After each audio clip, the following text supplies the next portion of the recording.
Well, good evening, everybody. I am Reverend Richard Nordgren, Associate Member of St. John's Lutheran Church in beautiful Greenpoint, Brooklyn, coming to you tonight from equally beautiful Kew Gardens in Queens. It is nice to have air conditioning going on, but it's a little noisy in the background, so I apologize in advance if it is a distraction, but boy, does it make the house feel really comfortable. This is class number 24, 24 classes on our study of the Old Testament, looking at the myriad ways that God self-reveals to us and to his people over the centuries and millennia.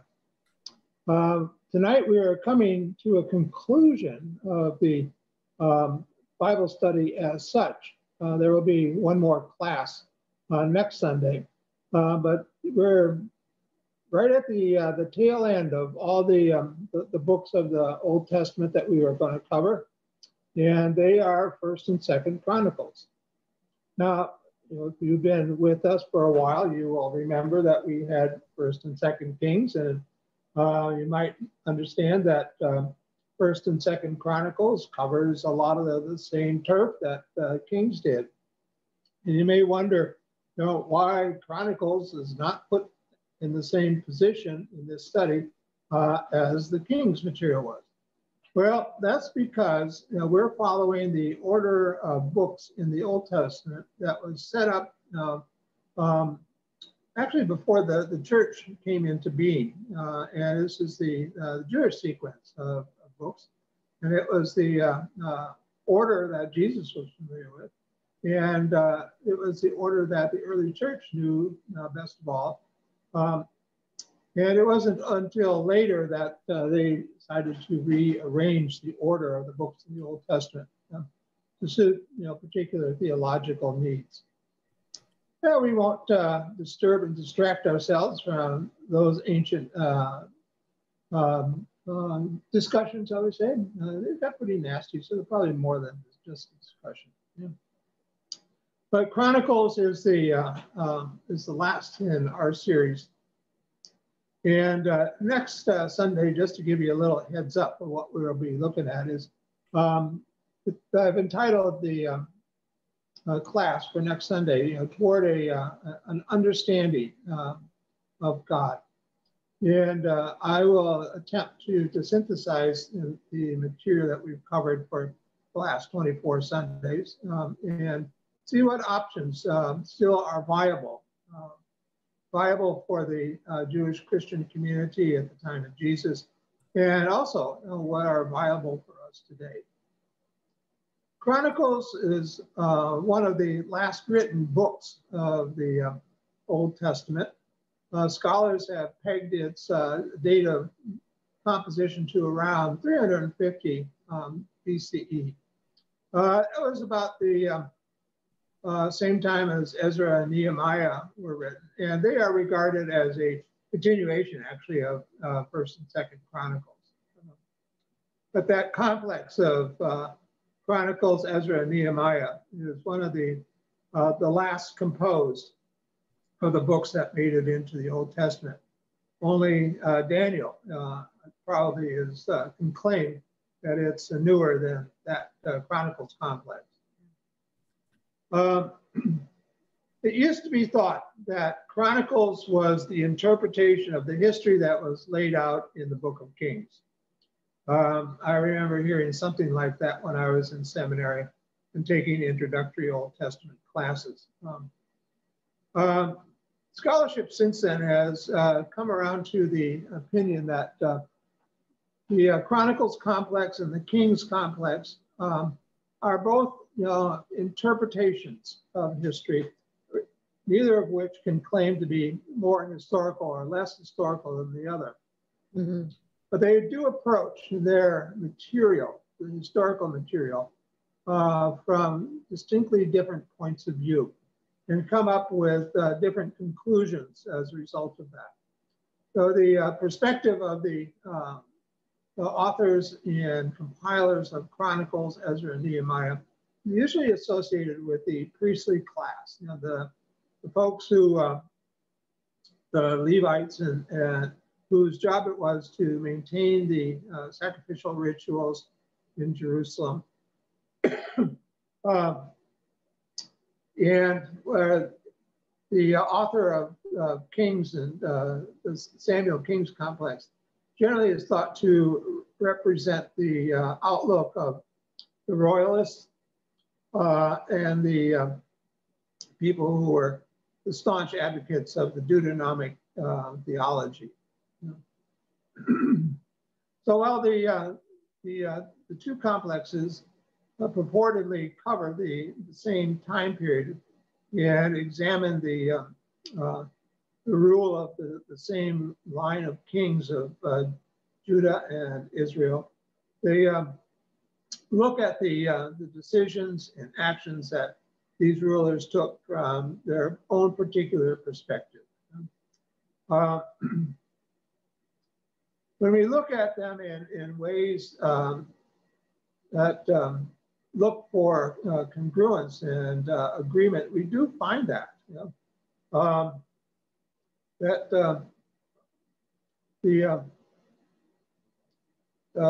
the book of Chronicles and book of Kings makes a lot of space available for Solomon and David.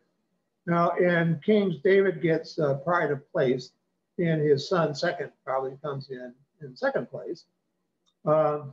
Whereas in Chronicles, it is Solomon, who gets the glory spot, and his father is in a supporting role. And the reason for that is, from the perspective of the priestly class, what Solomon did in constructing the temple was more important than what David did, in his reign. So one of the differences that you can find between the two of them is that how much emphasis is placed on various rulers, depending on what role they had in maintaining or destroying, the ritual righteousness that was so important to the Levites. They do have, as I say, areas where they speak at the common voice. And one of them is their regard for the northern kingdom, the 10 tribes of Israel that broke off from Judah and Benjamin after the death of Solomon. The royalists, who are responsible for kings, views the northern kingdom as a breakaway nation whose rebellion divided the kingdom. And only the fact that they were successful in their rebellion did they have any material to add to the history. The priestly circle was equally uninterested in the northern kingdom because they regarded the northerners as apostates. When the northern kingdom was formed, they introduced new rituals and places of ritual observances. And that did not sit well with the spiritual leaders in Jerusalem. So they like the royalists, don't pay a lot of heed to what went on in the reign of the kings of the northern tribes. Another example of the differences between them is the account in the way that Solomon came to the throne. In the book of Kings, Solomon was not the heir apparent. He was not the equivalent of the Prince of Wales. His sibling, Abimelech, was slated to take over the rule. But he jumped the gun and claimed the throne before Pop was dead. And that just didn't work for him. So he fomented an insurrection, and that was forcefully put down and concluded with Abimelech's death. And then Solomon's mother, Bathsheba, who still had influence with King David, went to her husband and said, "Let me make you an offer, that make Solomon your heir." And he did not rebel against you. He did not join in this insurrection. And that's the way it worked. Her lobbying efforts proved to be rather effective for her son. Now in Chronicles, the revolt of Abimelech is hardly mentioned at all, and Solomon just slides into the royal throne with the death of his father without any fuss, without any muss, and sits there quite comfortably for a long period of time. And I think it's important to note that once Solomon was enthroned, he did have divine permission to start construction of the temple. And during his reign, the temple was completed. It was dedicated. But God never had quite the same relationship with Solomon, even though he was responsible for the construction of the God house, that he had with his father David. David was a scoundrel. There's just no getting away from that. David is the type of guy that rednecks love. He's bold, he's brash, he's unconventional. He does things according to his own whim and impulse. Solomon was a little more staid, and the relationship between Solomon and God has a more perfunctory, stilted quality to it. God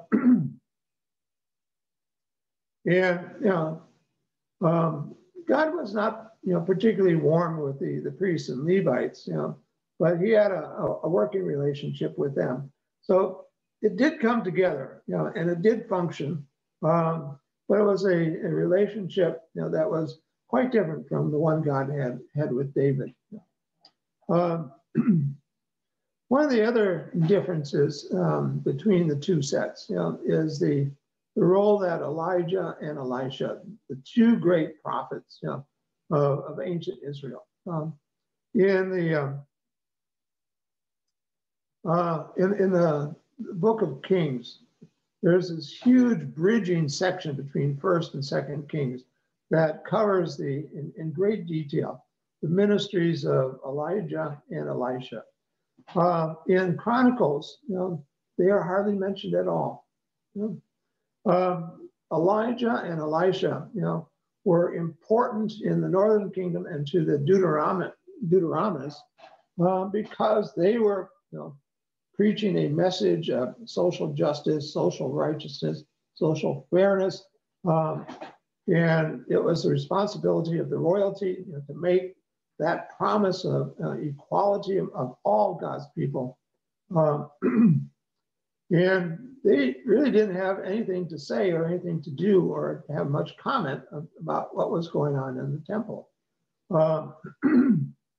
And therefore, in my opinion, the folks who put Chronicles together, didn't pay any heed to Elijah and Elisha because their interests were so divergent. And I think this is a very right on the spot type of analysis of the different perspectives leading to different emphases and different amount of time and attention which is played to the characters in this history. At the conclusion of Chronicles, like the conclusion of Kings, Judah is overrun by Babylon. The exile has taken place, but the two complexes look at the reason for this catastrophe, this horrible catastrophe. They look at it from two different perspectives. Chronicles interpreted the downfall of Judah as a consequence of polluted worship. The priests had become corrupt. The rulers did not enforce the rules. And that's why, God felt it was necessary to send the Babylonians on to them. In Kings, they concluded a very different explanation for the fall of their country and their kingdom and their exile. And that was because the headstrong rulers had led the people astray. There was their thought that if the kings had been righteous, if the kings had been just, and if the kings had insisted that the second, third, and fourth tier of the administration practice those same values, God would not have found it necessary to bring the Babylonians on as the rod of men, which would chasten his people. Both the Kings and Chronicle complexes tell us very little about God. It's not that God is absent from Chronicles. That's not the point I want to make. But the role that God plays in Chronicles is a lot about the arrangement for divine worship. And when God does speak in Chronicles, it's usually something that has already been stated in the Book of Kings. So there's not a whole lot of new material that is introduced to our analysis of the many faces of God from our reading of Chronicles. I often wondered, and perhaps you have too, is that why Chronicles gets so little airtime in the common lectionary. You ever thought about that, Pastor? Yeah. Why Chronicles doesn't get much coverage? I have wondered to myself a couple of times, and it's just not that popular of a book. There's so many names, so many like genealogies woven through. It's not in, it's not like other Old Testament books where we sing about it in Handel's Messiah. Mm-hmm. I don't, maybe I'm wrong. I don't find the poetry to be there. No, it's not. And so there's nothing pretty in there. Isaiah is just chock full of stuff that you want to remember. Ruth even gets more play in some ways. So I think that's probably why, and because it is a story told elsewhere. Mm-hmm. Yeah. I mean, I love the whole thing of David dancing before the ark, mightily and being all gussied up. But when you talk about the lyre and the cymbals and people blowing trumpets and do it at this, it's just like, oh my God, can I bang my head against the floor? It's just not sexy. Yeah. I think that's probably why. I could be wrong, but that's my most holy reverent guess, is it's not very sexy. It is. But, Chronicles starts out, I think it's the first 7 chapters is the genealogy of the tribe. Yeah. This one begat that one and begat, and begat and begat. There's a lot of begetting. 7 chapters. Wow. A begetting. Yeah. I would not start a book off with that sort of material. And then I think it's 3 more chapters of the inventory of the accoutrements of the temple. Yes. So, it really is, it's a dense slog through the opening chapters, And then you get to one brief paragraph description of this little king whose name, you can't pronounce and you don't want to even, try twisting your tongue around it. Mm-hmm. Yeah. I do think, it's worth being cognizant of the different interpretations and perspectives that the 2 complexes bring, and I don't know if we need additional evidence that tells us that we have to be very careful about cherry picking through scripture, because you might go mining in Chronicles for an interpretation of ritual holiness and why ministers need to be so goody two shoes. And then you can go to the same part of Kings and you find an entirely different slant, which has to do with ethical righteousness. Yeah. And it can be a very dangerous thing, with if the awareness of the different perspectives is not brought into play. I would say though, the 17th chapter, where God does kind of backhand David through Nathan, and he's like, did I tell you to build me a house? And, setting up Solomon to come in and build this gorgeous temple. But I that is the part of Chronicles that at least I remember the most. That, God wanted David for a very specific thing, and David tried to overstep that. And God was like, no, your job is here, and somebody else's takes over there. That part has always been very interesting to me. Yeah, it's a sort of comeuppance that David needed. Yeah. He did have a grandiose streak into it.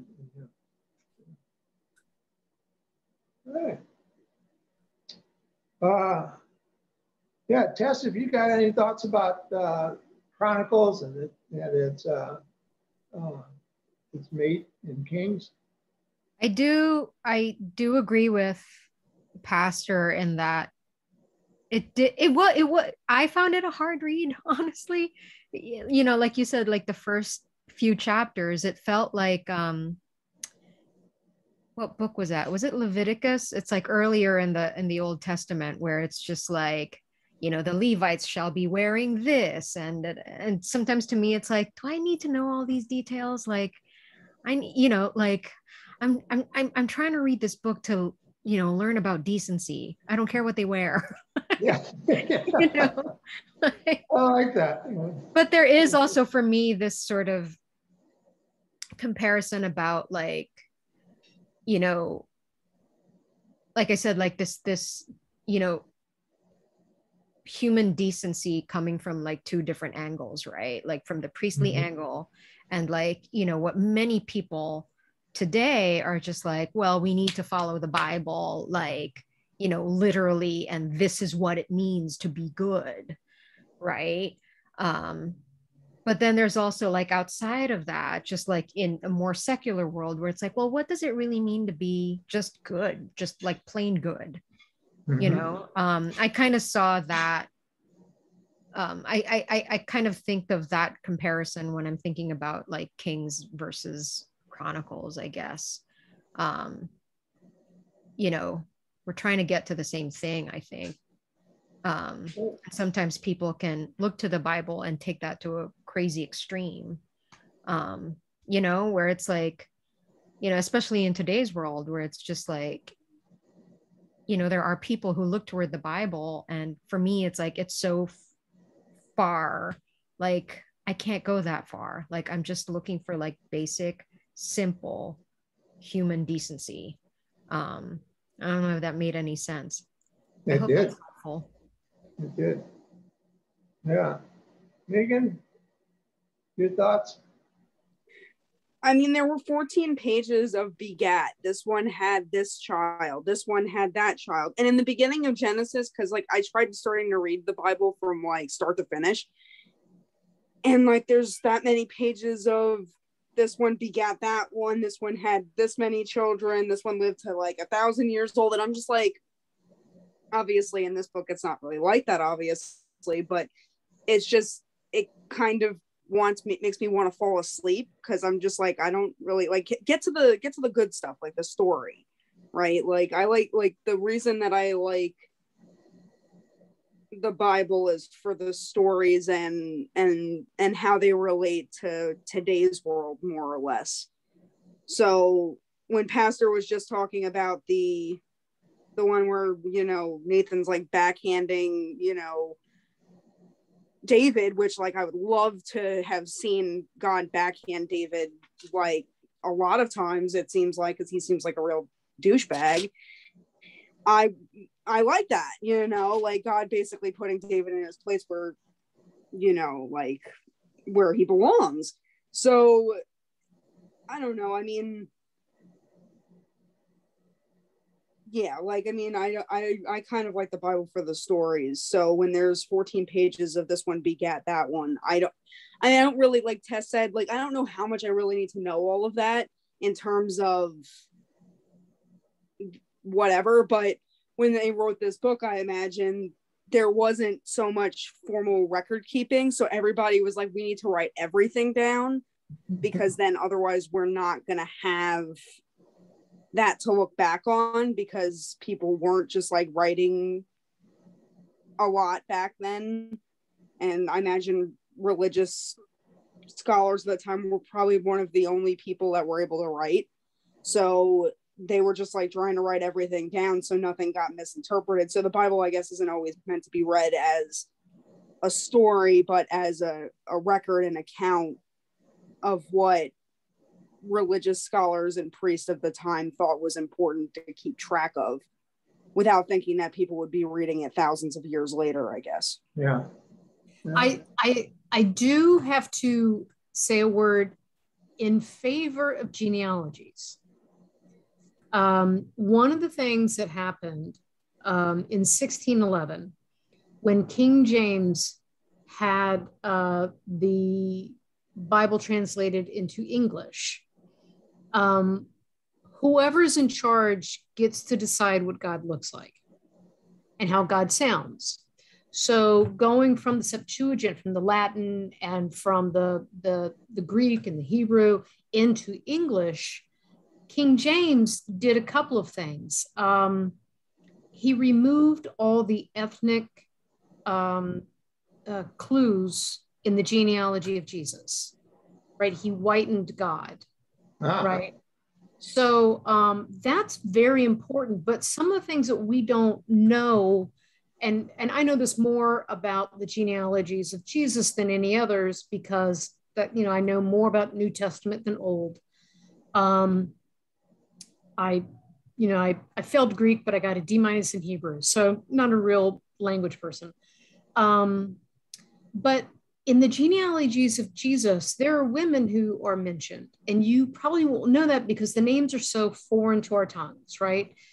But there are also sex workers in those genealogies, which you have to go back and really study to get that. Womanist and feminist scholars have been the ones that have kind of done that deeper digging. Will Gaffney and some others come to mind, Phyllis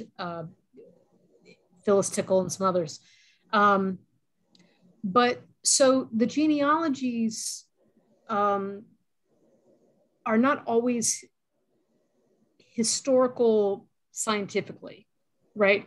They're also used to prove a point, to legitimize some people. So like in one genealogy of Jesus, he is traced back to David. In the other one, he's traced all the way back to Adam. You know, so there's different points to be made, depending on your audience, if you're speaking to a Jewish audience or to somebody else.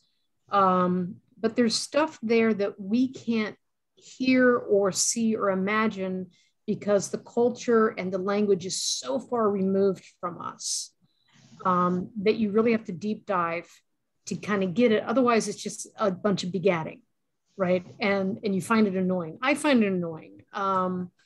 But there's some, if you do that deep digging, there's some really interesting stuff there, but it requires a lot of work. That's all I have to say in favor of genealogies. Okay, yeah. Yeah, I think the contrast between Kings and Chronicles, you know, can be seen in the emphasis that different denominations have placed on the type of religious services that they have.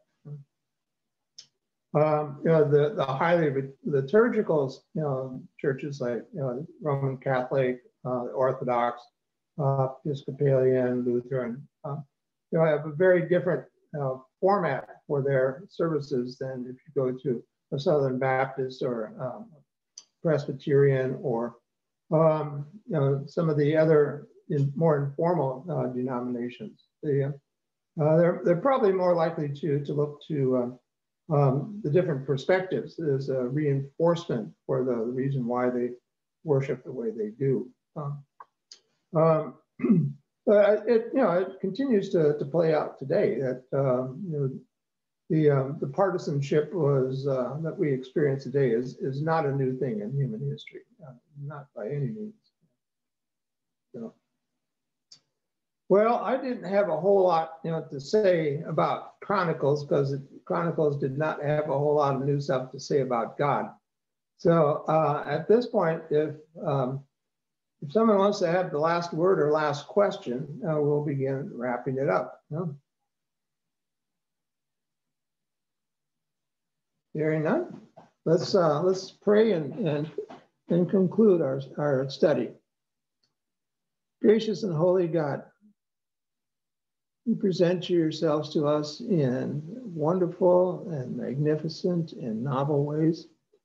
We do not always catch it. We can be blind in our own assumptions and presumptions. We ask that you lift those blinders from our eyes so that when you do make yourself known to us, we will recognize you and honor and serve you. We thank you for the work that we have gone through in this study, and we hope that it strengthens and encourages us in our walk with you so that we can better articulate what we know about you and what we believe about you. And so bless us this night. We ask you to take special care for those who have special needs, those who are hungry or homeless or struggling with ailments in body or mind or spirit. We ask you to protect and shelter all those who need that in Afghanistan. And for those prayers which are unspoken but known to you, we ask that you honor the requests that are made. We offer our prayers in your Son's name. Amen.